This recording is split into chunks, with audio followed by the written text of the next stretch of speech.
Welcome back. Tonight, we're covering the consideration of a bill that would allow kids across the state to choose what school they attend.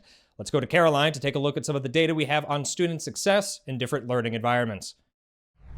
Okay, so we've got the lines and the circles, which is well, this is saying actually I have no idea what it's saying.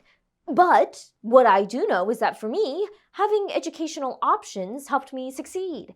I really struggled in public school because I had to commute over an hour and never did well sitting behind a desk all day. When I started homeschooling, I was able to learn on my own terms. It really helped me enjoy school. Well, that story says it all. Arguments built on personal experience can be incredibly persuasive. We return to Caroline to see how we can apply that strategy ourselves. For today's mission, we'll use Equiano as a model to start brainstorming how we can write a narrative of our own to make an argument.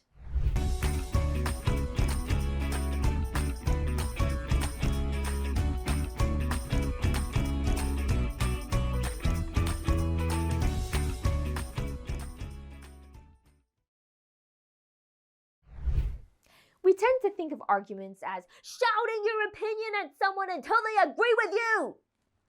But we just finished reading excerpts from the book, The Interesting Narrative of the Life of Equiano, and found that Equiano used his story to make an argument against the slave trade. He didn't just throw his life onto a page, he selected parts, ordered them intentionally, and crafted a powerful appeal for justice.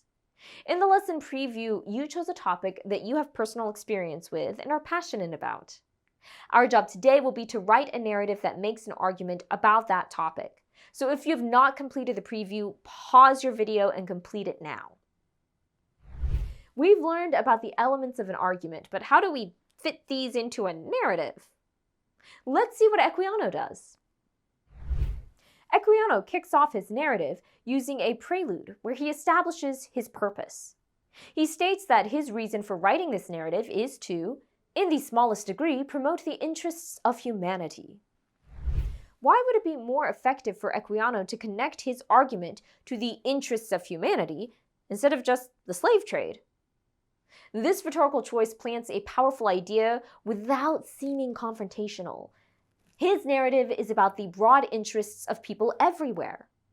Establishing your purpose by connecting to bigger ideas allows you to build trust, while also asserting the importance of your argument. If I'm building an argument about alternative education models, I want to establish my purpose using the same method, by connecting my argument to a bigger idea that is likely shared with my reader. Maybe I would write something like, I hope that while you read, my small story might add something to the bigger picture. If it helps even one person find a path that leads them to a love of learning, then I will have said enough. Pause your video and write a few sentences that establish your purpose using the same method.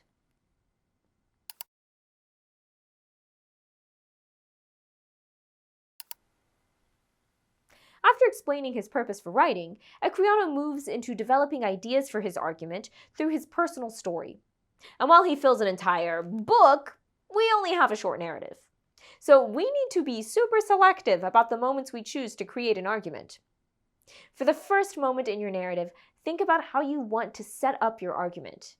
You may want to zoom in on a powerful moment in your life that connects to your topic and a feeling associated with that moment.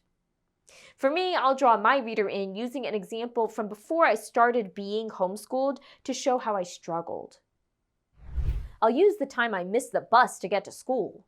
When I realized I was too late, I was so overwhelmed, I just sat outside of my house for a while, unsure of what to do. Even though I struggled at school, unintentionally missing it just made my anxiety worse. In your guided notes, brainstorm a few intentional moments from your life that could set the stage for your argument. You don't have to decide on one yet. Just get some ideas down on your paper.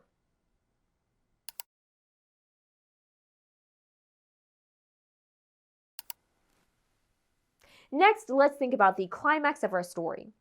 While we sometimes think of a climax as a super action-packed crazy moment, Yeah, no, that won't work.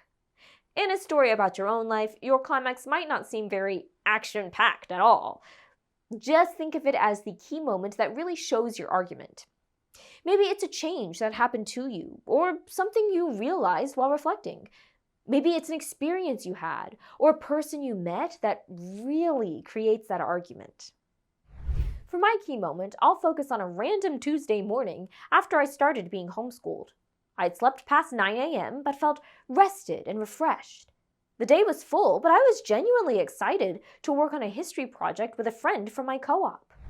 Why is this an effective key moment to create an argument for educational choice? Pause your video and jot down your thoughts.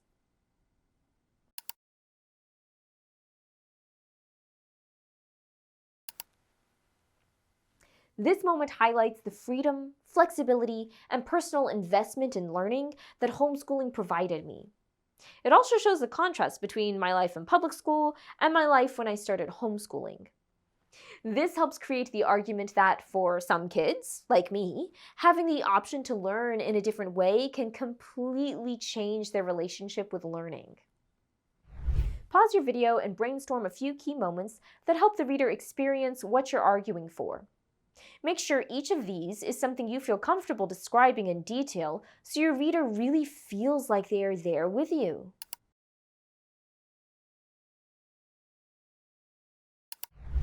To finish developing our ideas, we want to show the impact of our argument. There's a reason why you chose the topic you did. This is where you demonstrate its importance to your reader. This would be a great time for me to talk about taking AP courses through my local community college and joining a club tennis team. This is something that I wasn't able to do when I was in public school, but that homeschooling gave me the opportunity to do. Pause the video and brainstorm ideas for your final moment that show readers the effect of your argument.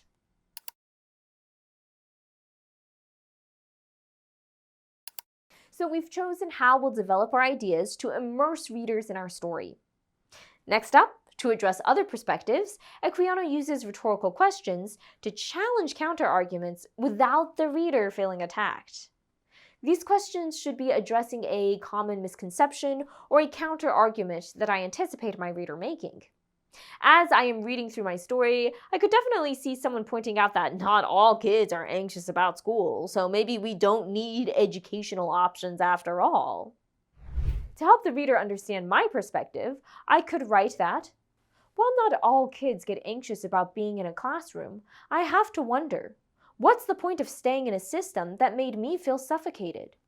Shouldn't learning be about understanding, not just surviving the day?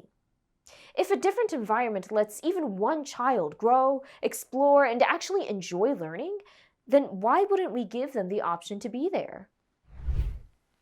Pause your video to brainstorm some rhetorical questions that will address other perspectives for your argument.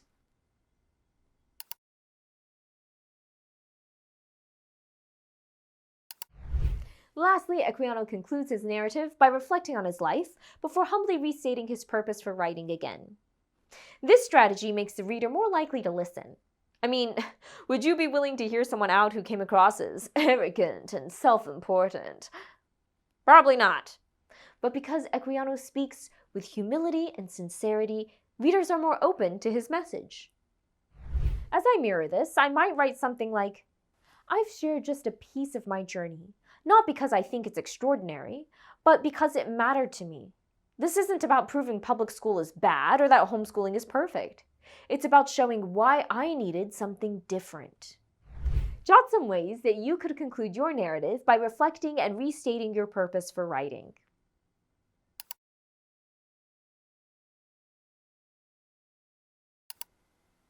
We've learned how Equiano used the power of narrative to build his argument. And now it's time for you to try out his methods as you write your argument. Maybe your story will be featured next here at the Department of Reason. Hey.